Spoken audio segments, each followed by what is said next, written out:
आपके मिंबर से उतर जाओ, अपने बाप के मिंबर पर जाओ। ये किसने कहा? हजरत उमर ने नहीं कहा बच्चा कहां से आ गया। हुजूर के इंतकाल के बाद अहले बैत का सिलसिला खत्म हुआ, फौरन वक्त का खलीफा उतर आता है। अमीरुल मोमिनीन मिंबर से नीचे आ गए, घुटने जमीन पर रखा, घुटने जमीन पर रखा और कहा, शहजादे आपने बिल्कुल सच कहा, ये मिंबर आपके बाप का है, यह आपके नाना का है, मेरे बाप का कोई मिंबर नहीं। उमर के पास जो कुछ है वो आपके नाना का है, जो कुछ भी है वो आपके नाना का है। खाते हैं इनके घराने का, भोंकते हैं इनके घराने पर। ये न मिजाजे फारूकी है, न ये मिजाजे सिद्दीकी है। आपको मैं बताऊं, फिर हजरत उमर ने क्या कहा, अगर शहजादे आप इजाजत दे दें तो मैं मिंबर पर चलूं। उनके सामने बोलने की जसारत किसकी थी? लेकिन रसूलुल्लाह की आल हमारे लिए सरमाया आखिरत है। ये नबी पाक की आल की मोहब्बत ईमान की अलामत है। बेटा उमर फारूक रज़ी अल्लाह ताला अन्हु का है, आम नहीं है, वो भी सहाबी रसूल है, सहाबी रसूल हैं। बाहर किसी मामले में तकरार हो गई इमाम हुसैन के साथ, वो हजरत अली के बेटे, ये हजरत उमर के बेटे। आपको ऐसा लगता हो तो सुनो, हजरत उमर तो खिलाफत पर थे, हजरत अली नहीं थे उस वक्त। हो सकता है छोटी उम्र में कुछ बहस हो गई, बहस होने के बाद ये तकरार हुई तो इमाम हुसैन ने अब्दुल्ला बिन उमर, हजरत उमर के बेटे को सिर्फ इतना कहा, तुम मेरे से क्या बहस कर रहे हो, तुम्हारा बाप मेरे नाना का गुलाम है, तुम्हारा बाप मेरे नाना का गुलाम है। हजरत उमर के बेटे को यह बात लगी कि कैसे मुझे ये टॉन्ट, कैसे मुझे ये ताना। दौड़ करके आए हजरत उमर के पास, कहा बाबा आज अली के बेटे हुसैन ने क्या कहा पता? कहा क्या कहा बेटा?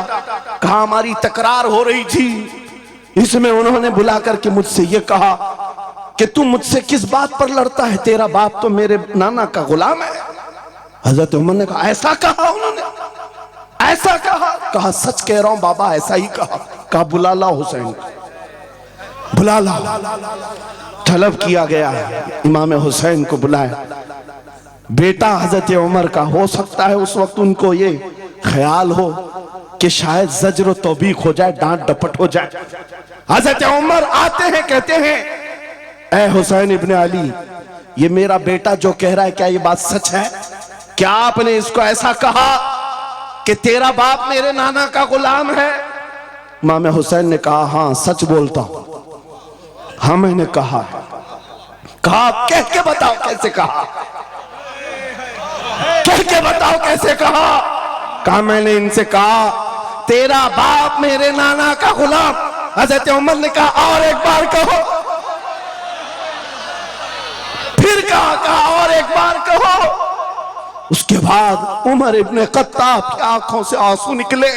कहा अपने बेटे को क्या बेहतरीन तकरार करके आया है, ये हुसैन यहां गवाही दे रहे हैं, कल क़यामत के दिन ये इतना कह दे मेरी जिंदगी वसूल है।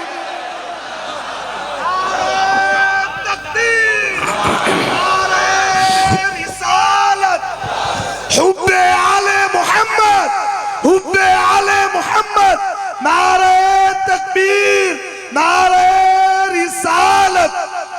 सच बता रहा, डॉक्टर साहब यहां आकर के अभी जो लंगर की कैफियत बता रहे थे और उनके पढ़ने से पहले मैं भी लंगर खा के आया।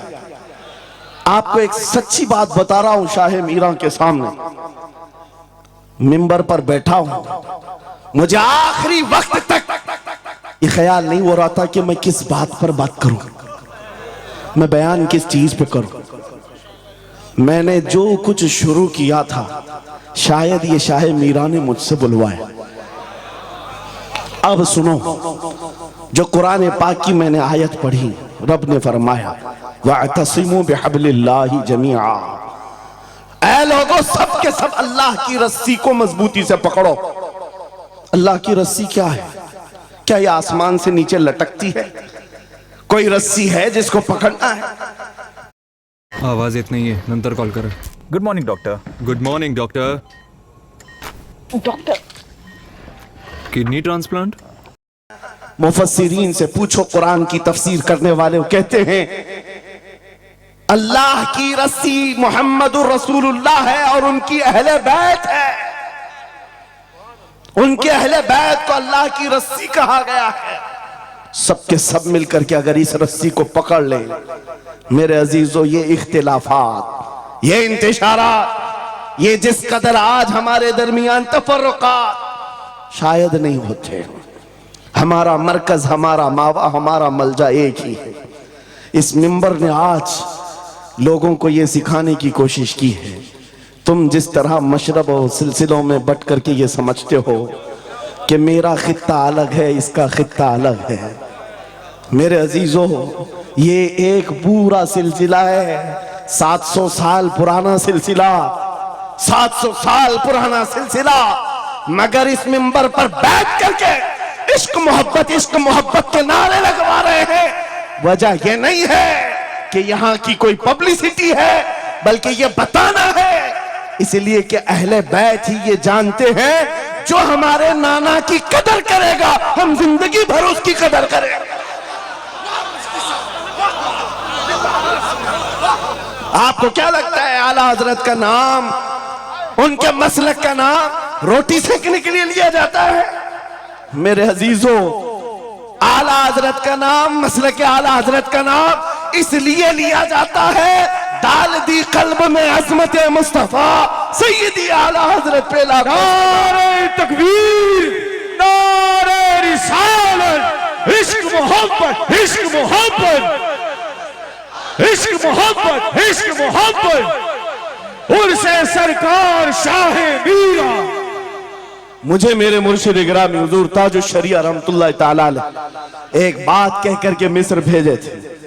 जाने के वक्त कहा था, नाम की कोशिश मत करना, हुजूर का काम करना. और उन्होंने ये शेर पढ़ करके कहा था. आखिरी महफिल थी उस वक्त, मेरी तालिब इल्मी की जमाने की बात कर रहा हूं. ये पढ़ करके बयान किया था. आला हजरत को देखना, उन्होंने ये खुद कहा है, बेनिशानों का निशान मिटता नहीं, मिटते मिटते नाम हो ही जाएगा. आला हजरत उस सिक्के राइजुल वक्त का नाम है जिसने हर दिल पर राज किया है, हर खानकाह पर राज किया है. मेरा एक जुमला मैं अक्सर मजमों में कहता हूं, अक्सर तकरीरों में कहता हूं, एक बात समझ करके चलो, शाह मीरा के उर्स में आने वालों, मेरा एक फार्मूला सुनना है. अगर इज्जत चाहते हो, वकार चाहते हो, ये जुमला याद करो, उनकी बात करो, हर दिल पे राज करो. बस रसूलुल्लाह की बात करो, हर दिल पे राज करो.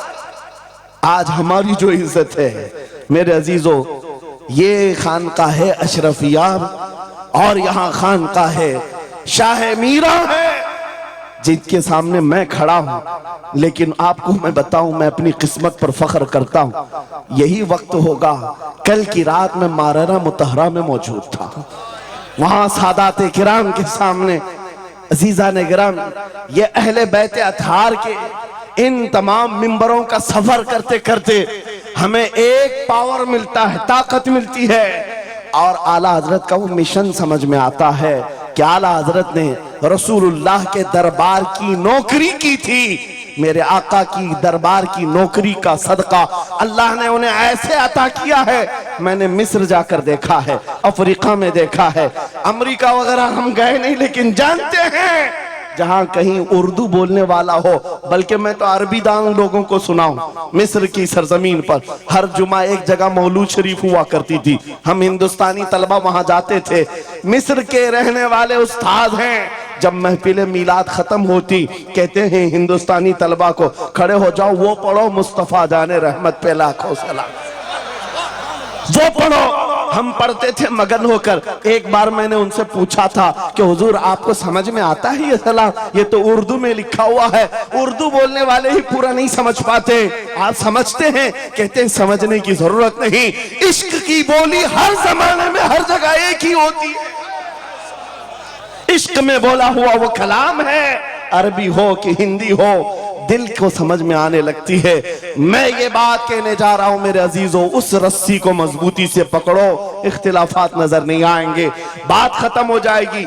आज से 2 साल कबल एक कुत्ता यहां पर हिंदुस्तान में भौंकता था, खिंजीर का बच्चा जब नबी पाक की शान में भौंकता था, इस फकीर ने उसे ललकारा था। मेरा नाम, मेरी इमेज लोगों के सामने है, मैं वाकया तफसील से नहीं बता रहा हूं, मैं अपनी बात आपके सामने ये रखना चाहता हूं। जिस वक्त उस खबीस मलऊन को पुकारा, आपको पता है हम तो एक छोटे से इलाके से उसको पुकारे थे, लेकिन निशाना सटीक जाकर लगा और उसके बाद कुत्ता बिलबिलाया भी, मैदान में आने की बार बार कोशिश करता रहा, लेकिन अब तक वजूद नहीं है। लेकिन उसके बाद मैंने देखा है, महीना 2 महीना 3 महीने गुजरे होंगे, हर मुल्क से, अफ्रीका से, ऑस्ट्रेलिया से, न्यूजीलैंड से, अमेरिका से, हर जगह से लोगों ने मुझे मैसेज भी किए, खुतूत अरसाल किए, वहां से रिसाले भेजे और दादो तहसीन के साथ दुआएं दी।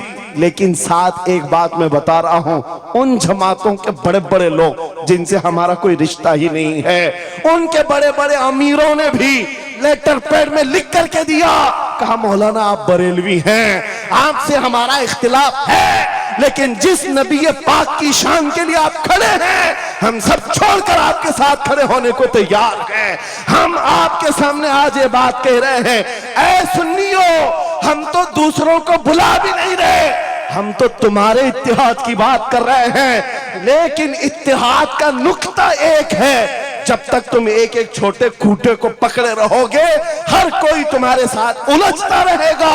उस अजीम दरख्त को पकड़ लो जिसकी जड़ें तहतुस्सरा में है, जिसकी शाखें औजे सुरैया पर है, और वो मोहम्मदुर रसूलुल्लाह की जात।